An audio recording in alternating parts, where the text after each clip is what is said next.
speaker, Toastmaster Sarah Muhammad, sorry. And to evaluate her, it will be Toastmaster Debjani Ghosh. Toastmaster Debjani. And before Toastmaster Debjani will give the evaluation, I would like to ask a few questions to her, just to give a brief feeling of what is it to be a Toastmaster and how long have you been a Toastmaster? It's a good question for me. Since I arrived in UAE, I remember 2004, I used to visit Sharjah Toastmasters Club as a guest, and there Muhammad Murad used to come on every meeting. And we had wonderful members like CG Ganesh, Josna Nagarkar, Srivadi Tim, Srivalsan, and many more, Balu Padmanavan. They first, and of course, my husband, Toastmaster Shomo, they first started that seedling in me to be a Toastmaster. I used to have a fear in speaking in front of the audience. So I never took a chance to take any role play. I used to attend only as a guest. Few years back, when I became a member with the grace of my school and being a teacher when we started a Toastmasters Club, when I became a real member, then I understood what does Toastmaster actually mean.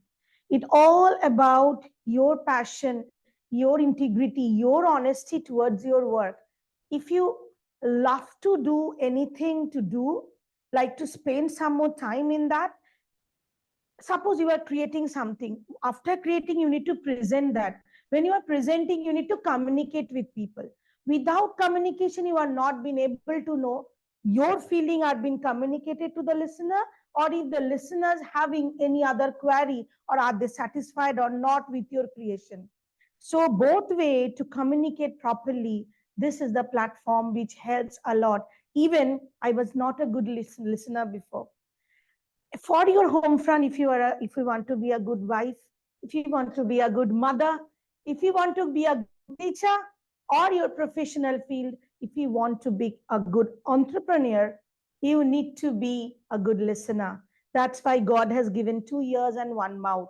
And Toastmaster fraternity taught me how to listen well and then to respond, not to react.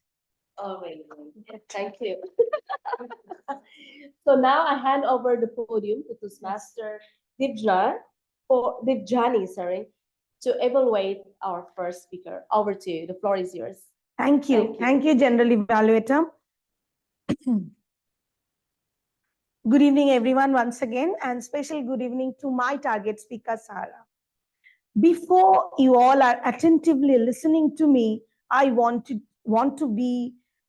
engage you to be more attentive in listening 3 lines. Yesterday was a history. Tomorrow is a mystery. Today is a gift. That's why we call it as a present.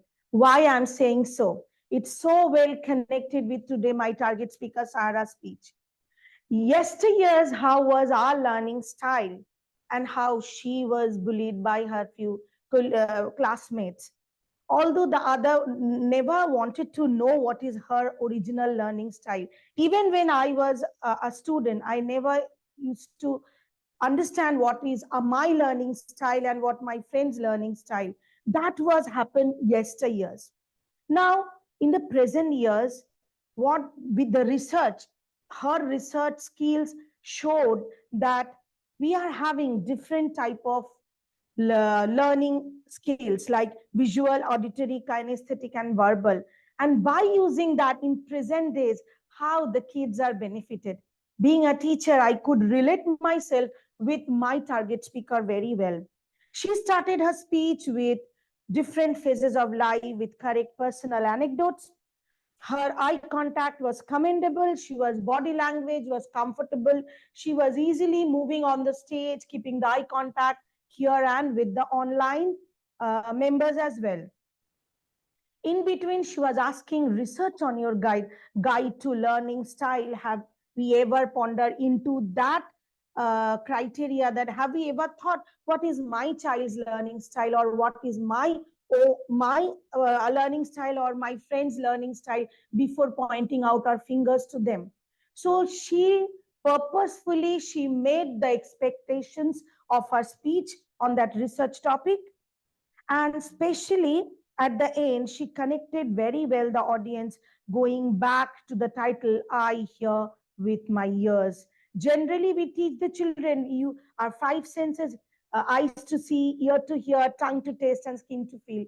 Here, when she's telling us our 2 ears I'm using, I hear with my eyes.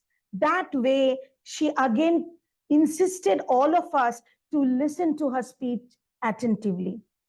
Now, few improvement areas, I just want to add few gems on her crown that are if she can work more onto her voice modulation. For example, when she was asking that question, are you a stupid? Are you a stupid? What do you think? So that voice modulation, suddenly, if some audience will lose contact, they will again get that inspiration back and be more attentive in listening to the speech of the target speaker, my target speaker. Work on more onto your pauses. Where it's required, give the pauses. Where it's not required, you can avoid the pauses so that you can conclude your speech on time. While at the end, when she connected the audience back to saying, I hear with my eyes, give a pause, look at the audience, give a smile and say, I hear with my eyes, this is my learning style. What is yours? Remember always when you leave a speech with a question that keep in the mind of the listener, and the takeaway is very strong. They never ever forget in their life about your speech. So try to conclude your speech with a question in your forthcoming speech, whatever it's coming. So in a nutshell, your clarity, you excelled at your clarity in voice, your diction, your eye contact, and research document to engage audience. You may work on to your voice modulation and leaving a question at the end for your research topic to enhance the audience to think deeply, more attentively. And to challenge yourself, you can bring some more humor into your speech, give a pause, let the audience laugh, and again jump into your speech. I wish you all the best for all your forthcoming speeches. And over to you, the general evaluator.